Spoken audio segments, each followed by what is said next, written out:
Budget सत्र के दूसरे चरण के दूसरे दिन सदन में फिर से हंगामा हुआ। लोकसभा की कार्रवाई शुरू होते ही विपक्षी सांसदों ने जमकर बवाल काटा। एसआईआर के मुद्दे पर जमकर नारेबाजी की, वोट चोर गद्दी छोड़ के नारे लगाए। प्रश्नकाल के दौरान कृषि मंत्री शिवराज सिंह चौहान जवाब देने के लिए जैसे ही खड़े हुए वैसे ही विपक्ष ने हंगामा करना शुरू कर दिया। शिवराज ने पलटवार करते हुए ये कहा कि विपक्ष का तमाशा पूरा देश देख रहा है।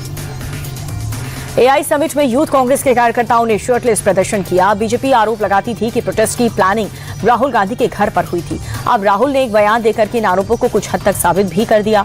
राहुल ने पहले यूथ कांग्रेस वालों को बब्बर शेर कहा था, अब उन्होंने कहा कि एआई समिट में यूथ कांग्रेस वालों ने अपना काम कर दिया। महिला कार्यकर्ताओं को संबोधित करते हुए राहुल ने यह कहा कि एआई समिट में यूथ कांग्रेस ने काम तमाम कर दिया है। एआई समिट पर शर्टलेस प्रदर्शन करने वाले यूथ कांग्रेस कार्यकर्ताओं को राहुल गांधी की शाबाशी मिलने पर बीजेपी हमलावर है। बीजेपी प्रवक्ता समित पात्रा ने प्रेस कॉन्फ्रेंस करके राहुल गांधी की तुलना गद्दार से कर दी। समित पात्रा ने कहा कि जब राहुल गांधी काम तमाम करने की बात कर रहे थे तब देश उनके चेहरे पर मीर जाफर की मुस्कान देख रहा था। सिर्फ गद्दार को ही अपने देश को गिरते हुए देख करके खुशी होती है।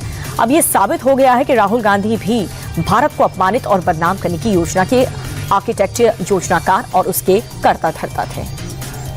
तृणमूल देश में मुख्य चुनाव आयुक्त ज्ञानेश कुमार के खिलाफ महाभियोग लाने की तैयारी में है। बताया जा रहा है कि इसके लिए टीएमसी ने इंडिया गठबंधन के साथियों के साथ बात कर ली है। गठबंधन में सहमति भी बन चुकी है। टीएमसी महाभियोग के प्रस्ताव की ड्राफ्टिंग कर रही है। बता दें कि सीसी इस वक्त बंगाल दौरे पर है। हावड़ा में टीएमसी ने आज उनके काफिले को काले झंडे दिखाए। कल भी सीसी का कालीघाट मंदिर के बाहर काले झंडे दिखाए गए थे। मुख्य चुनाव आयुक्त ज्ञानेश कुमार ने पश्चिम बंगाल में विधानसभा चुनाव की तैयारियों की समीक्षा की। सीसी ने कहा कि बंगाल में स्वतंत्र, निष्पक्ष और शांतिपूर्ण चुनाव सुनिश्चित करना चुनाव आयोग की प्राथमिकता है। एसआईआर पर जारी विवाद को लेकर के मुख्य चुनाव आयुक्त ने कहा कि एसआईआर का मकसद ये सुनिश्चित करना है कि वोटर लिस्ट शुद्ध हो या फिर पात्र वोटर को सूची में अपना नाम मिल जाए। सीसी ने आश्वासन दिया है कि एसआईआर में किसी भी पात्र वोटर का नाम नहीं कटेगा।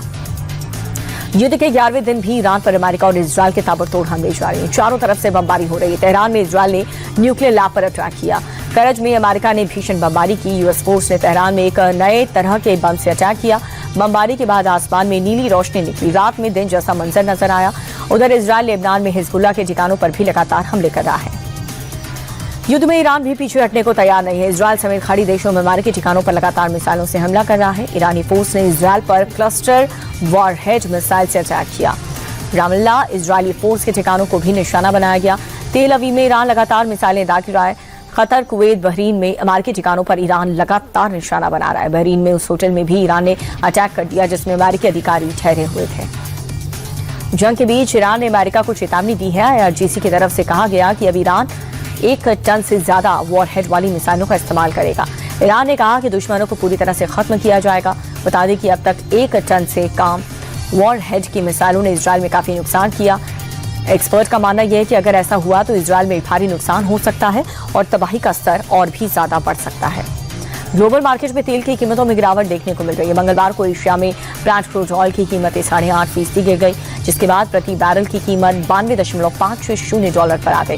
अमेरिकी तेल की कीमत $88.60 पर आ गई है।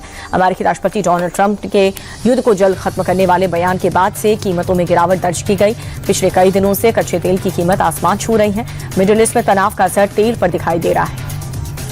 खाड़ी की जंग ने दुनिया भर में तेल संकट पैदा कर दिया और इसे लेकर के दुनिया की सबसे बड़ी तेल कंपनी अरामको ने बड़ा बयान दिया।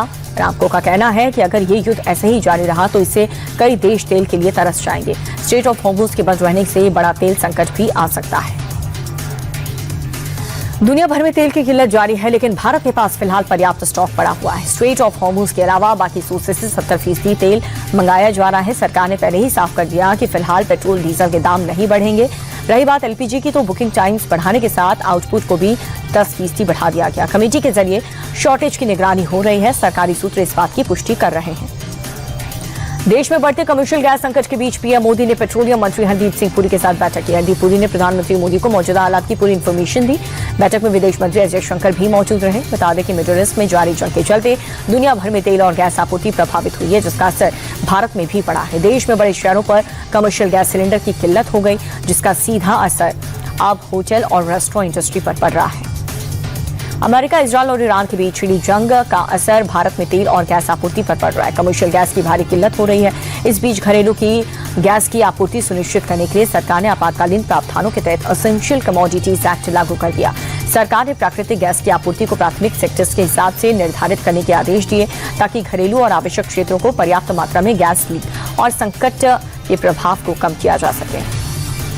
पेट्रोलियम मंत्रालय ने रिफाइनरी को एलपीजी प्रोडक्शन बढ़ाने के निर्देश दिए हैं ताकि एलपीजी की किल्लत से लोगों की परेशानी न बढ़े। वहीं पेट्रोल, डीजल और एलपीजी की जमाखोरी और कालाबाजारी रोकने के लिए पेट्रोलियम मंत्रालय ने एक समिति का गठन किया है जो होटल रेस्टों में एलपीजी की जरूरतों की जांच करेगी और उन्हें एलपीजी उपलब्ध कराने की कोशिश की जाएगी।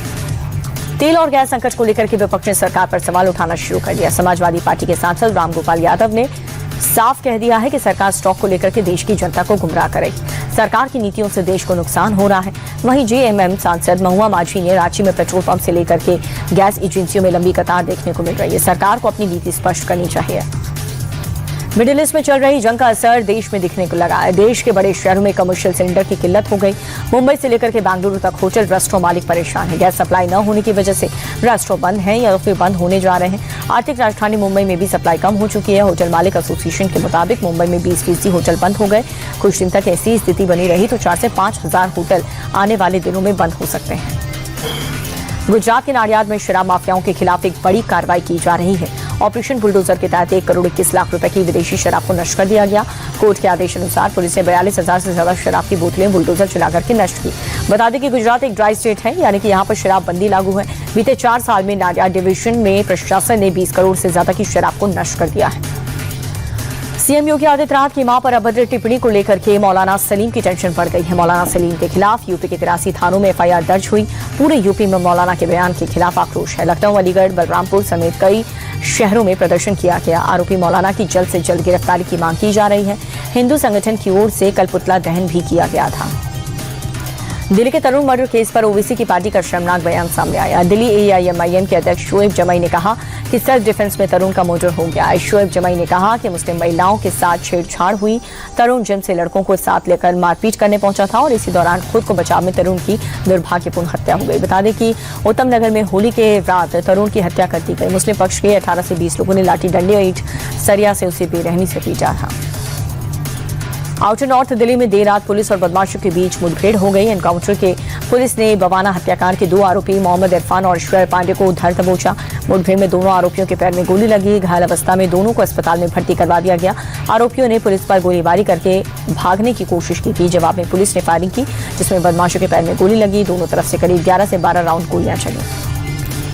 शेयर बाजार तेजी के साथ बंद हुआ। सेंसेक्स 640 अंक चढ़ करके 78,205 के स्तर पर बंद हुआ। निफ्टी में भी करीब 233 अंकों की तेजी दर्ज की गई है, जिसके बाद निफ्टी 24,262 पर बंद हुआ। बाजार में बैंकिंग, ऑटो, एफएमसीजी के शेयर्स में सबसे ज्यादा बढ़त दर्ज की गई। भारतीय बाजार के साथ एशियाई बाजार में तेजी रही। शेयर मार्केट पर मिडिल ईस्ट में चल रही युद्ध के कारण उतार चढ़ाव रहा। शेयर बाजार में आई तेजी से कई शेयर को फायदा हुआ तो वहीं कुछ को नुकसान हुआ। निफ्टी 50 में श्रीराम फाइनेंस, ऐका मोटर्स और टाटा मोटर्स पैसेंजर्स व्हीकल्स आज के टॉप गेनर्स रहे। दूसरी ओर बढ़त के बाद भी कई शेयर्स में गिरावट रही। इन्फोसिस, इटर्नल और रिलायंस इंडस्ट्रीज आज के टॉप लूजर्स में शामिल रहे। अमेरिकी डॉलर के मुकाबले रुपया अपने निचले स्तर से थोड़ा सा उभरा है। डॉलर के मुकाबले रुपए में आज 36 पैसे की बढ़त रही, जिसके बाद 1 अमेरिकी डॉलर की कीमत 91 रुपये 85 पैसे हो चुकी है। इंटरनेशनल मार्केट में कच्चे तेल की कीमतों में आई गिरावट के कारण रुपया मजबूत हुआ। विदेशी मुद्रा व्यापारियों का कहना यह है कि इसमें घरेलू शेयर बाजार में उछाल का भी असर रहा। सोने चांदी के दाम में आज तेजी दर्ज की गई है। सोने और चांदी की दोनों में काफी बढ़त हुई। 24 कैरेट सोने का दाम 1,616 रुपए की तेजी रही, जिसके बाद 10 ग्राम का भाव 1,61,915 रुपए हो चुका है। वहीं चांदी के दाम में भी 7,866 रुपए की बढ़त रही। तेजी के बाद 1 किलो चांदी की कीमत 2,75,026 रुपए हो गई। दुनिया में चले तनाव के बीच सोने चांदी के दाम में उतार चढ़ाव जारी रहा। फरवरी महीने में गोल्ड ईटीएफ में निवेशकों की रुचि कम हुई है। एएमएफआई के आंकड़ों के मुताबिक फरवरी में गोल्ड ईटीएफ में निवेश 5,255 करोड़ रुपए पर आ गया, जो जनवरी के मुकाबले काफी कम है। दरअसल जनवरी में गोल्ड ईटीएफ में 24,040 करोड़ रुपए का रिकॉर्ड इन्वेस्टमेंट हुआ था। एक्सपर्ट्स का मानना यह है कि जनवरी में रिकॉर्ड इन्वेस्टमेंट से लोगों ने ब्रेक लिया है, जो कि सामान्य प्रक्रिया है।